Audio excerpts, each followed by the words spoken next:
Le reportage audio que vous allez écouter se déroule le 9 août 2022, dans les Landes, entre Landiras et La Teste, zone sinistrée par les feux. Ce même jour, 6000 hectares de plantations de pins partis en fumée. Et ça fait quoi? Ça fait 15 jours que ça...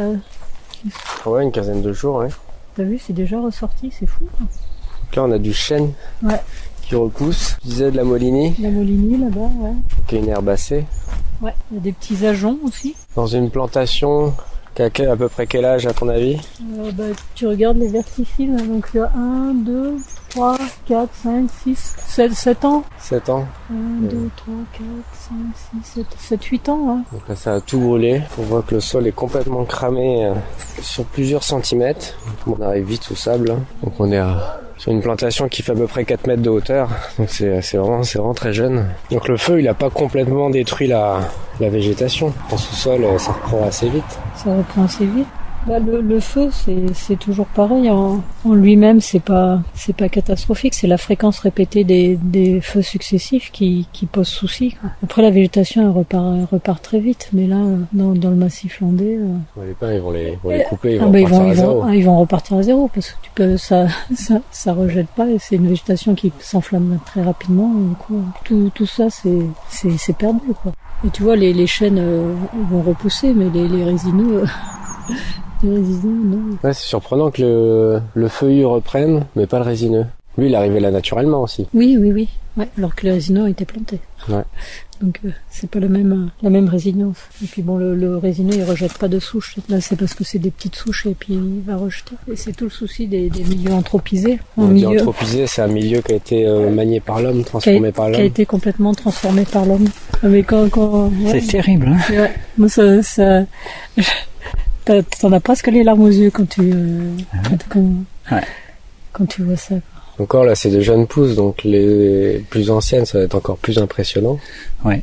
Moi, ce qui me surprend, c'est que le feu n'est pas monté dans les cimes. Ouais. Parce que souvent, c'est des feux qui finalement brûlent que le haut. Et là, pas du tout. T'as encore du vert là. Ça a été des feux courants, apparemment quand même assez rapides. Les aiguilles sont toujours là, elles sont cramées, mais toujours là. Mais, oui. Mais effectivement. Quand le feu est dans la cime, t'as plus rien. T'as plus rien. C'est pire que ça encore. Bon, la matière organique au sol. Adieu. Déjà qu'il n'y a pas grand-chose tellement c'est travaillé et retourné. Labouré. Et labouré que... Mais là... Première année, il n'y a pas de souci. Le feu, il passe pas. Deuxième année, il y a les aiguilles qui commencent. Tu as une petite végétation. Donc là, le feu, il peut courir. Et troisième année, tu as vraiment de quoi nourrir le feu. Ouais.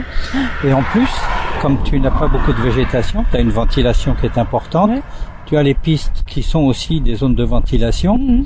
Donc résultat, tu assèches, tu assèches le massif, et en asséchant le massif, tu augmentes le nombre de jours de risque de feu. Et en plus, lorsqu'il y a feu, là ça prend tout ça part vite. Quoi. Voilà, et c'est un peu ce qui se passe. L'impression que j'ai là, c'est que en fait le feu il pouvait être arrêté, mais il n'y avait pas les moyens, c'est tout. Hein. Lorsqu'il y a eu la tempête 2009 et 99. Les 6 premiers mois après, tout le monde se posait des questions. Et on est reparti pire qu'avant. Oui, ils se sont posé des questions 6 mois, quoi. Puis voilà, sans en tirer de leçons. Et bon, là, on a quand même eu le feu de l'incendie de 49. 82 morts, mais ça n'a pas suffi, tu vois. On continue. C'est un peu à l'image de la société aussi, hein. L'homme, on a un peu l'impression qu'il attend d'être devant, au pied du mur pour réagir, quoi. On a presque. Là, ils sont au pied du mur, là. Oui. Mais non. Mais non. Mais non. Ça suffit pas. C'est ça qui est, Ce que tu disais, c'est que tu avais réussi à convaincre plusieurs propriétaires de changer de gestion suite à la tempête. Le problème, c'est ça, c'est les propriétaires, eux, pour la plupart, ce sont pas des forestiers, ce sont des gens qui ont mis leurs économies dans la forêt. Hein. Il y a aussi les propriétaires natifs, hein, ceux qui ont leurs racines là, et ceux-là, on les fait pas beaucoup bouger. Mais pour les autres, il y a une réflexion derrière quand même. Mais tu as un système de gestion, tu as des sylviculteurs entre guillemets, limiculteurs, qui voilà. plutôt. Et qui, eux, ont des objectifs. T'as en particulier l'Alliance, la grosse coopérative, qui n'est même plus une coopérative d'ailleurs, et qui a d'autres objectifs. Et il faut que la machine tourne, il faut que les employés travaillent. Et donc, on ne fait plus de la forêt pour avoir du bois, on fait de la forêt pour faire fonctionner un système, y compris l'industrie de la mécanisation. Il faut rentabiliser les investissements des abatteuses. Il faut rentabiliser. Donc, on reste dans un système à très court terme et on va dans le mur, quoi. On va droit dans le mur, ouais. Voilà. Donc là, ils vont tout couper, tout retravailler le sol. Alors, je sais pas. Faut voir un peu quelle va être la réaction. Bon, il y a un truc évident, par exemple, lorsque tu as un pare-feu, une pigne de pin, lorsqu'elle est en flamme, elle part à 200 mètres, 250 mètres. Donc, aujourd'hui, tu n'as pas un pare-feu qui a cette taille. Donc, si tu ouvres encore plus la forêt à 200 mètres avec des pare-feux de 200 mètres, c'est fini. Là, t'as plus l'ambiance bioclimatique qui permette à la forêt de fonctionner. Oui. Donc, la solution, ce serait d'avoir des pare-feux comme les pare-feux actuels, mais de les végétaliser en feuillus. Tu vois? C'est ce qu'on observe. Ce qui fait que si ta pigne de pin elle part, elle est arrêtée par le feuillu. Sous le feuillu, t'as pas les pignes de pin, t'as pas les aiguilles, t'as pas toute la matière inflammable, et ton feu il s'arrête. Mais ça, c'est difficile à faire entrer dans les mœurs, quoi. On en est loin, très loin encore. C'est ce qu'on a observé sur la route, c'est que des fois on a des grandes bandes de feuillus qui n'ont pas brûlé, qui ont même arrêté le feu. Oui, bien sûr. Et que toutes les plantations, elles ont sur le bord de la route, dans ce qu'on a vu, t'as vu dans bien des cas le feu a traversé. Mais si t'avais justement sur le bord, si t'avais cette bande de feuillus, c'est là où on l'observe aussi, oui, que cette bande a été protectrice. Quoi. Mais bien sûr. Premier objectif ici, c'est d'alimenter les papeteries pour faire des couches-culottes. La Smurfit et compagnie. Ben oui. Donc voilà, je crois que l'idée de monoculture, elle est pas prête de s'arrêter. C'est vers quoi, je dirais, la première étape qui serait possible, c'est de dire bon, ok, vous continuez votre monoculture, mais dans un système de parcelles avec un système de feuillus en bordure systématiquement. Et donc ça réduirait. Alors, je sais pas si tu prends par exemple les feux de la Cano, ça fait quand même quelques années qu'ils ont. Mais alors, c'était une occasion, c'était une aubaine pour les sylviculteurs parce que finalement, plus personne n'avait rien. Donc là, les propriétaires ont dit t'as des parcelles qui font 10 mètres sur 200 mètres et t'en as des quantités autour de Louchatz. Tu prends les photos aériennes, tu regardes bien, tu vas voir, c'est impressionnant. Donc tous ces petits propriétaires, tu peux pas les mettre ensemble. Donc la gestion pour un sylviculteur, elle est pas possible. Le feu passe, tout ça c'est nettoyé, c'est fini. Les propriétaires ils disent on n'a plus rien, donc on leur propose un truc et finalement on fait 5000 hectares de pin d'un seul tenant et tout est magnifique pour eux. Alors que c'était une occasion de changer les... Oui mais non. Oui, mais non. Alors on a changé, oui. Le petit propriétaire qui avait sa parcelle, il a toujours sa parcelle, mais il en est plus maître. Voilà, le changement c'est ça. Voilà, il dépend de l'exploitation de tout ce qu'il y a autour. C'est ça. Le changement, on arrive à un truc complètement fou, quoi, et qui est pire. Ce que tu disais à la Teste, là où c'est de la forêt un peu plus naturelle, c'est de la forêt. Ils ont annoncé un grand plan de replantation. Ce serait sûrement pas la bonne chose à faire. Non. D'abord, ce qu'il faudrait faire, c'est non pas de planter, mais de semer. Et à la limite, simplement de faciliter la régénération naturelle. Il y a suffisamment de stocks semenciers dans le sol là pour permettre ça. Mais puisqu'une graine s'implante une graine s'implante beaucoup mieux dans son écosystème. Ah ben oui, si tu veux que les plants qui soient racines nues ou qui soient engodés, ton système racinaire il est tourmenté. Et alors en racine nue c'est encore pire puisque là tu casses les extrémités des systèmes racinaires et l'implantation est beaucoup plus difficile sur après. Alors que ton semis, ta partie végétative aérienne va mettre un peu plus de temps à se développer, mais la priorité pour l'arbre c'est de développer le système racinaire et de descendre là où il faut. Donc après, t'as un arbre qui de toute façon va rattraper son retard apparent. La croissance est plus lente au départ, mais après mais ça rattrape. Et tu as un arbre beaucoup mieux ancré, beaucoup plus résistant à la sécheresse, aux aléas climatiques et à la tempête surtout. Oui, parce que ce que tu disais, c'est que les racines s'enchevêtrent dans les racines du voisin et ils se tiennent les uns les autres pour pouvoir tenir en cas de vent. Pour la tempête de 99, j'avais fait tout un suivi sur 400 parcelles de la côte jusqu'à Saint-Symphorien ici. Et c'était très clair. On voyait bien que, bon, déjà, là où le rouleau hollandais était passé, tout était par terre. Passé dans les 3 ans précédents, qui précédaient la tempête, c'était par terre. Systématiquement. Et alors, c'est étrange, les couloirs de vent, ils s'arrêtaient aux limites de parcelles, tu vois. Et ils prenaient les angles droits. Voilà, ils prenaient les angles droits, effectivement. Hein. Mais 60% des dégâts, en 99, étaient liés à ça. Rouleau hollandais. Au rouleau hollandais. Donc le principe du rouleau hollandais, c'est de labourer le sol. Voilà. Sur 15-20 cm. C'est pas labouré, c'est haché. Haché. Tu vois, c'est un rouleau en étoile qui rentre dans le sol, hein, et donc ça te fait en gros tous les 20-25 cm, t'as une lame qui rentre. Donc ça te fait, c'est haché. C'est pour éviter à la végétation de faire concurrence aux plantations. Alors c'est le nettoyage, c'est pour que ce soit propre, c'est toute cette philosophie du sylviculteur.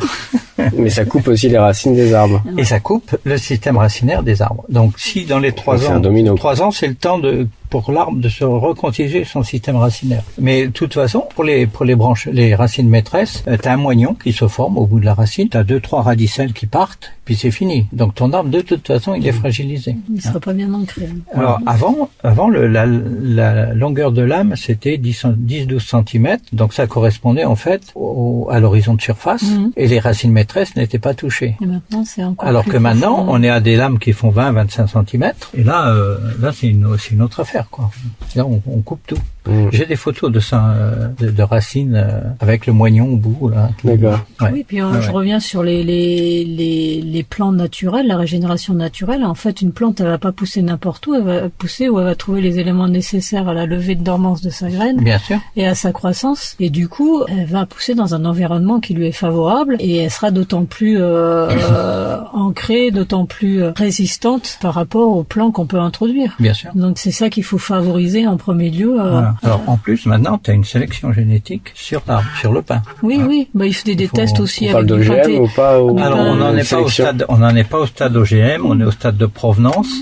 Le Pinteda, ils essayaient entre autres à un moment. Comment? Le Pinteda, à un moment, ils Alors essayaient. il y a eu cette envie, il y a eu aussi l'envie de l'eucalyptus. Alors l'envie de l'eucalyptus, lorsque c'est en 85, tous les peuplements de l'INRA ont gelé, ils ont arrêté le programme. Et ça a tendance à redémarrer tout doucement. Là. J'y Ok, étais, tout ce qui est inflammable, qui est très inflammable. Alors il est inflammable, c'est un hyperacidifiant et c'est un hyper consommateur d'eau. Génial. Donc là, on a tout faux. Hein? Parfait.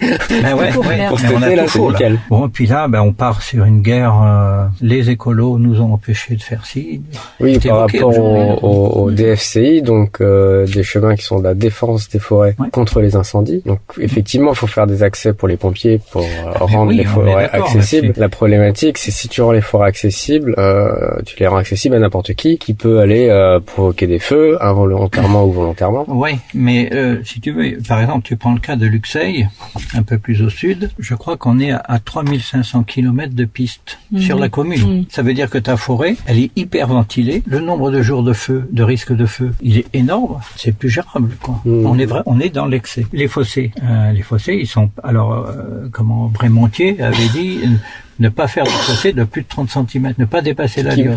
Brémontier, c'est l'ingénieur qui a mis en place le système forestier landais, quoi. D'accord. Et aujourd'hui, on a des fossés, bon là déjà on est loin des 30 cm, on a des fossés qui font 2 mètres de profond, avec des pompes de relevage même. Donc là, on arrive à un assèchement radical de la forêt, alors que si on avait des fossés peu profonds, avec des systèmes de pelle, l'hiver on fait couler, au printemps on stocke l'eau, et le risque de feu, il est énormément diminué.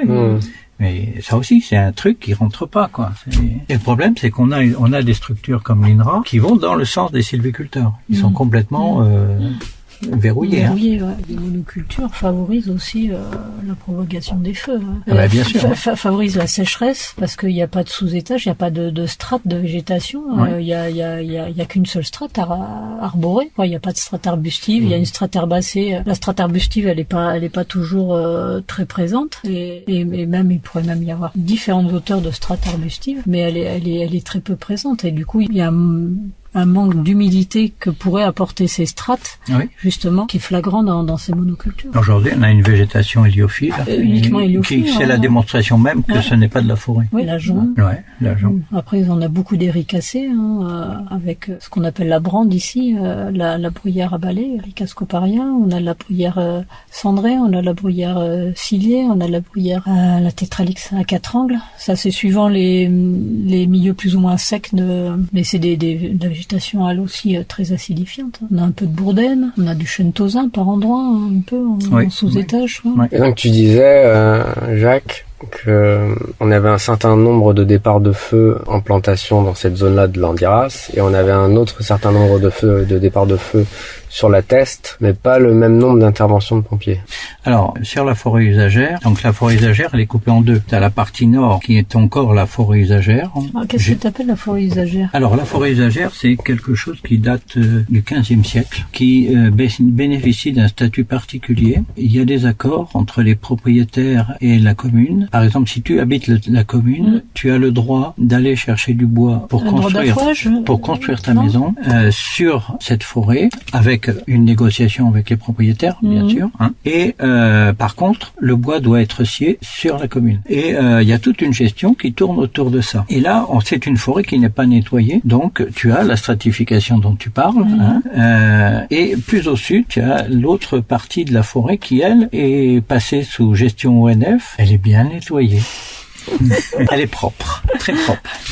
Et donc, en fait, lorsqu'on regarde un peu les feux, les départs de feu sur la forêt usagère du Nord, l'année où j'avais regardé, il y avait 11 départs de feu, 2 interventions pompiers, d'accord. Sur la partie sud, 103 départs de feu, 103 interventions pompiers. On va chercher l'erreur. Alors, si on regarde aujourd'hui ce qui s'est passé, le feu de l'Andiras, ici 15 000 hectares brûlés, départ de feu à peu près identique à la Teste. À la Teste, 5 000 hectares de feu, de brûlés. On peut pas dire là que la végétation est responsable de la destruction. Et là, le nettoyage, il montre bien que finalement, c'est un feu qui est allé beaucoup plus vite, je pense. Le fait d'avoir justement toutes ces pistes, c'est une ventilation, c'est une accélération du processus, etc. Quoi.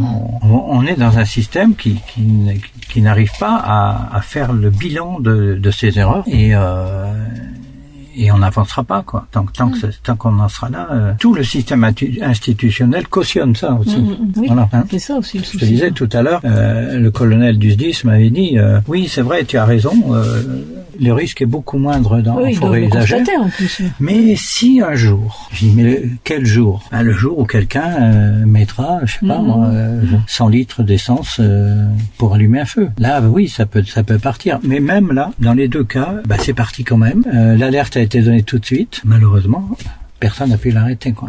Si on fait le bilan, l'analyse un peu globale, je crois qu'il vaut mieux avoir une forêt bien végétalisée plutôt que ça. Et effectivement, l'arrêt du feu est difficile, mais dans les deux cas, il y a l'expérience et il y a aussi toute une série de nouvelles données scientifiques sur le rôle de l'arbre au niveau climatique, par exemple, en particulier sur sa capacité, d'une part, à provoquer les précipitations et aussi sur sa capacité à alimenter les sources en eau. C'est-à-dire que l'arbre lui-même est un producteur d'eau. Et ça n'est absolument pas intégré dans les pratiques, quoi. Non, parce que là, on cherche à remplacer les essences locales par des essences plus du sud qui seraient plus adaptées aux températures plus élevées. C'est une erreur. Sauf qu'ils sont pas forcément adaptés à nos sols. C'est une erreur. Alors, un arbre dans une situation de sécheresse, un arbre qui va être fragile, c'est un arbre qui est âgé, qui n'a plus sa capacité à réagir. Mais si tu prends les semences, elles auront une capacité à réagir. Tu vois. Et cette adaptation, elle est progressive, mais elle est bien réelle dans tous les systèmes forestiers de la planète. Donc, aller chercher, moi j'appelle ça le syndrome de l'exotisme. Aller chercher des espèces ou même des populations qui sont exogènes, c'est complètement aléatoire en fait. C'est complètement aléatoire parce que tu sais pas quel va être le résultat. Dans le contexte de changement climatique, on va d'une extrême à l'autre. Faut aussi voir ça. C'est-à-dire que tes plantes qui vont arriver du sud le jour où on aura une période de très grand froid, ça va tout crever. Ça va tout crever. C'est ça qui est complètement fou, quoi. Après, la végétation, elle s'adapte, mais il faut lui laisser le temps et elle s'adapte. Bien sûr.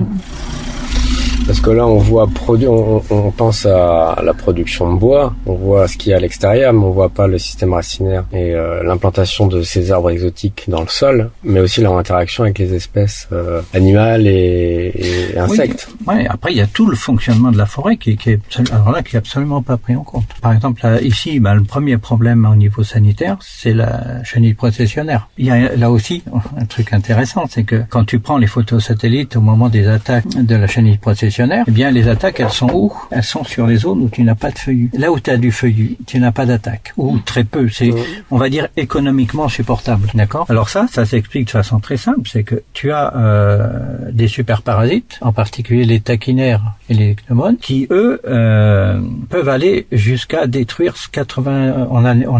J'ai travaillé un peu là-dessus, jusqu'à 97% de la population processionnaire. Mais si tu n'as pas ces feuillus, ce sont des insectes qui passent l'hiver dans des petites cavités, dans les écorces en particulier. Donc si tu n'as pas ces feuillus, tu n'as pas ces insectes. Et si tu n'as pas ces insectes, eh ben la processionnaire, elle est reine. Et tout fonctionne comme ça. Oui, hein. Par exemple, on enlève, dès qu'on voit un tremble dans une forêt, allez, on la dégage. Mais la conséquence, c'est quoi? C'est que les pics en particulier. Le tremble, c'est une espèce feuillue qui n'a aucune valeur commerciale. C'est ça. Parce que très léger, et même pour la papeterie, ça n'a pas d'intérêt. Il faut pas oublier qu'avant, toutes les charpentes, les grosses charpentes, étaient faites en tremblin. Léger, des fibres longues, très résistants. Par contre, très difficile à scier. Le problème, il est là. En tout cas, ce tremble, le fait qu'il soit là, va faire que tu as un habitat pour les pics, et tu as un nettoyage sanitaire des hauts-pieds qui est permanent. Avec la présence du pic. Il y a tout un tas d'exemples comme ça. J'aime bien cette expression de Saint-Exupéry qui disait « Si je diffère de toi, loin de te léser, je t'augmente ».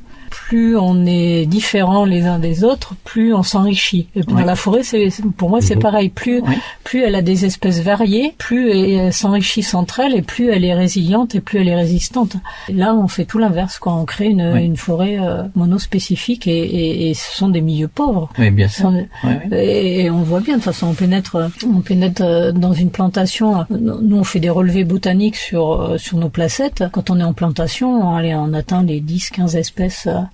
Alors quand on est en mélange ou en feuillu, on peut avoir 80-100 espèces végétales différentes. Quoi. C'est flagrant. Après, au niveau de la monoculture, ce qui est aussi à prendre en compte, c'est le stockage de l'eau. On a l'exemple de Guéret. On a donc le plateau de 1000 vaches tout Douglas. Et depuis 3-4 ans, Guéret est alimenté l'été en eau par des citernes. C'est-à-dire qu'ils n'ont plus suffisamment d'eau pour alimenter la ville. Voilà. Oui, parce que ce sont des essences qui demandent énormément d'eau. Donc là encore, la diversification, elle est impérative. Alors eux, ils ont compris, apparemment, et il y a tout un groupe de réflexion pour revoir ces formes de gestion. Pour revenir à la forêt des Landes, du coup, on a plusieurs risques. C'est déjà l'assèchement dû à tous ces chemins forestiers qu'on fait un peu partout. Donc manque d'eau, dû aussi surtout au fait qu'il n'y a pas de bois mort au sol, qu'il n'y a pas de beaucoup de sous-étages. On a des risques du coup de feu. Dû aussi, est-ce que je te coupe, dû aussi au fait que le sol est à texture pratiquement uniquement sableuse. Et c'est hyper filtrant, filtrant. Et en dernier, on a aussi les risques de maladies, notamment la nématode du pin, qui est très présente en Espagne apparemment et qui pourrait aussi arriver ici et tout dévaster. Pour l'instant, elle ne l'est pas. Pour l'instant, ici, le premier problème au niveau sanitaire, c'est la processionnaire. C'est vraiment la grosse problématique. Voilà. Mais là, encore une fois, il y a des solutions, elles existent. Mettons du feuillu. Voilà. C'est simple. Diversifions. Dans tous ces problèmes-là, la solution, elle revient quasiment il y a un dénominateur commun. Diversification. Voilà. Et un peu plus de naturalité. Voilà. Comme saisonnier, là, on a été redéployé sur toutes les entrées du domaine pour informer les gens et éviter qu'il y ait trop de personnes qui rentrent. On a souvent des curieux qui viennent ou même des personnes qui sont pas au courant que ça brûle toujours. Ils se rapprochent trop et puis en plus ils gênent. C'est ça. D'accord. Même lorsqu'on n'a pas des incendies comme celui-là, des fois, depuis les gros incendies qu'on a eu, on a beaucoup de monde qui pense que c'est terminé, qui veulent venir et qui se mettent en danger inutilement. Donc, on préfère prendre des précautions. Ça marche. Ils nous autorisent à rester par là, si on veut faire un petit enregistrement. Merci. Ne pas rentrer dans le massif. C'est fou, hein. Ouais, là ça a repris, ça fait quoi là? Vous êtes sur le domaine, là? Oui, je travaille en tant que saisonnier au lac de la Motte. Ouais, du coup, on est redéployé, comme je l'ai dit, sur toutes les entrées. Ouais, d'accord. On informe et on protège. Et là, oui, ça fait plus de 3 heures qu'il est là, celui-là. Comment? Ça fait plus de 3 heures qu'il a commencé. Oui. Voilà, à 13h45 à peu près, je suis là depuis 10h. 13h45, il y a la première colonne qui est montée depuis la route de Saint-Magne. Et depuis, vous voyez ce que ça a donné. Hein. On voyait des fumerolles encore quand on passait sur certaines routes. Ouais, c'est tous les jours là, on a une sur douzaine. la Teste, c'est pareil, il y a des endroits où ça la redémarre. Teste, ouais, ça redémarre aussi. Mais là, ouais. on a une douzaine de points où on tourne régulièrement, c'est tous les jours. Tous les jours, on doit informer les pompiers, on a des reprises partout. Donc bonjour, aujourd'hui on est dans les Landes et je suis avec 2 personnes, donc je suis avec Jacques et Laure et moi c'est Emmanuel. On va se présenter, expliquer un peu l'objectif de cette journée qui est de passer une journée dans les Landes au niveau des feux de forêt de Landiras et de la Teste. Donc toi Laure, c'est quoi ton métier exactement? Je travaille au service de l'inventaire forestier de l'IGN où j'ai effectué pas mal de placettes d'inventaire un peu partout en France. Alors, on a pas mal de tracteurs qui passent parce qu'il y a un feu qui est en cours juste à côté de nous, donc il y a les pompiers un peu partout, il y a des hélicos. Et je fais de la formation en interne pour les collègues en botanique et en écologie. Et j'ai été chargée pendant 14 ans de vérifier toutes les données écologiques, dendrologiques qui nous parvenaient du terrain avant de les valider, de les mettre en base de production et d'exploitation. Donc une expérience de pratiquement 20 ans de terrain. Maintenant tu fais un peu de sortie botanique pour et le grand je public. fais également, je suis à 50% à ce boulot-là depuis 2017 et l'autre 50% j'ai créé une micro-entreprise autour de la découverte des plantes sauvages comestibles et médicinales, autour des formations sur les plantes indicatrices forestières, l'initiation à la botanique, la gémothérapie. Voilà. Très bien, merci. Et on a Jacques avec nous. Donc Jacques, toi t'es géobiographe, explique-nous un peu en quoi ça consiste. Non, pas géobiographe. Biogéographe. C'est pas la même chose. Oui, alors la biogéographie, c'est la prise en compte de l'activité humaine dans les écosystèmes et également la répartition des espèces en fonction des contraintes physiques, climatiques, pédologiques, géologiques, etc. Tu as une bonne connaissance des Landes, en tout cas secteur-là. J'ai habité les Landes pendant près de 40 ans et j'ai travaillé sur les forêts, la forêt landaise, y compris sur la notion de risque de feu, que ce soit notamment sur la forêt usagère de la Teste et puis sur l'ensemble des Landes en général. Merci. Et donc moi c'est Emmanuel Repérant, je suis gérant et co-gérant de groupement forestier citoyen Loupicato qui est en Dordogne, au nord de la Dordogne, spécifiquement dans le Périgord vert. Et donc je représente un peu moi dans le groupe les propriétaires forestiers parce qu'on s'inquiète un petit peu pour nos forêts. On n'aimerait pas que ça finisse en petits bouts de charbon. Donc l'idée d'aujourd'hui c'est de savoir ce qu'il faut faire et surtout ce qu'il ne faut pas faire en forêt pour éviter tous ces feux de forêt. Donc on s'est un peu baladé toute la journée. On a fait pas mal de prises audio, des photos, des analyses pour essayer de comprendre qu'est-ce qui a encouragé les feux et qu'est-ce qui les a bloqués, quoi. Et toi alors, est-ce que tu pourrais nous faire une synthèse un peu de ce que tu as observé de particulier? Toi, ce qui t'a surpris, c'est la reprise un peu de la végétation qui a été assez rapide. Oui. C'est là où on observe la résilience de la nature. Hein, après 15 jours d'arrêt des feux, des jeunes pousses de moulinis, de chênes, d'ajoncs ont déjà fait surface et ce qui marque également c'est ces grandes plantations avec si peu de diversité en sous-étage. Il y a d'ailleurs il y a très peu de sous-étages dans ces monocultures de pins maritimes, alors qu'on sait que la multiplication des strates en forêt apporte une certaine ombre, une certaine humidité et du coup limite les risques d'incendie. On a pu observer pas mal de fois qu'il y avait des couloirs de feuillus, de petites forêts de feuillus qui elles étaient intactes à côté de parcelles de bois de plantation. Oui, et c'est assez flagrant par endroits où on voit des les plantations qui sont complètement brûlées et quand le feu arrive en limite de feuillus, les feuillus sont presque intacts et le feu s'est arrêté à ce niveau-là. Toi, Jacques, est-ce que tu peux me réexpliquer ton objectif ? Pourquoi tu voulais venir là aujourd'hui ? Est-ce que tu voulais peut-être démontrer ou comprendre ? Il est pédagogique. Ensuite, le deuxième objectif, c'est de comprendre un peu comment fonctionne le feu de forêt en fonction des types de végétation. Voilà. Ce que moi j'avais noté en forêt usagère de la Teste, c'est cette stratification justement dont tu parles. Et dans la mesure que c'était une forêt qui n'était pas nettoyée, on avait au sol une couche de mousse qui faisait à peu près 20 cm d'épaisseur. Et dans des conditions très sèches, fin août, début septembre, quand on mettait la main sous la mousse, on a encore une humidité. Ce qui fait que dans les 50 premiers centimètres au-dessus du sol, on a une humidité atmosphérique qui est très importante et qui fait que l'éclosion du feu n'est pas possible.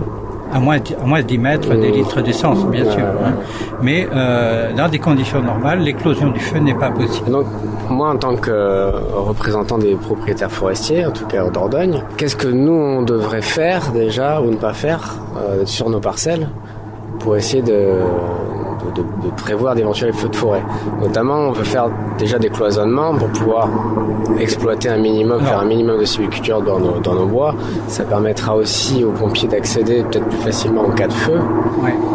Tout dépend de ce que l'on entend par cloisonnement. Il faut bien garder en tête aussi que un excès d'ouverture, c'est une augmentation de la ventilation de la forêt et c'est donc une augmentation de l'assèchement et de la durée d'assèchement et donc en conséquence de la durée de risque de feu. Hein? Voilà, donc cette notion de pare-feu, de pistes pompiers, etc. Oui, mais attention, il faut vraiment réfléchir il y a un seuil limite à ne pas dépasser. Voilà. De toute façon, nous, on est dans une sylviculture douce, donc à couvert continu. On laisse beaucoup de bois mort au sol. Oui, le bois mort qui permet... Ouais, garant d'humidité également, de fraîcheur et d'éponge un peu à eau et qui maintient une humidité au sol également. Ouais. Bon, on ne nettoie pas nos forêts, on ne va pas débroussailler, on ne va pas enlever les fougères. Moi, je pense que plus on a de végétation et plus on a d'humidité, et moins on a de risque de feu. Voilà. Et moins on ventile, c'est-à-dire moins on ouvre la forêt, et on diminue à ce moment-là encore le risque de feu.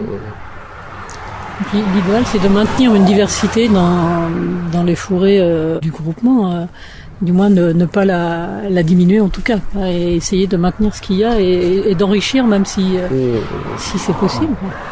On est forcément, nous, dans une gestion écologique. On n'est pas là pour produire du bois. S'il y a du bois à couper en surplus, c'est un plus, mais c'est pas l'objectif premier.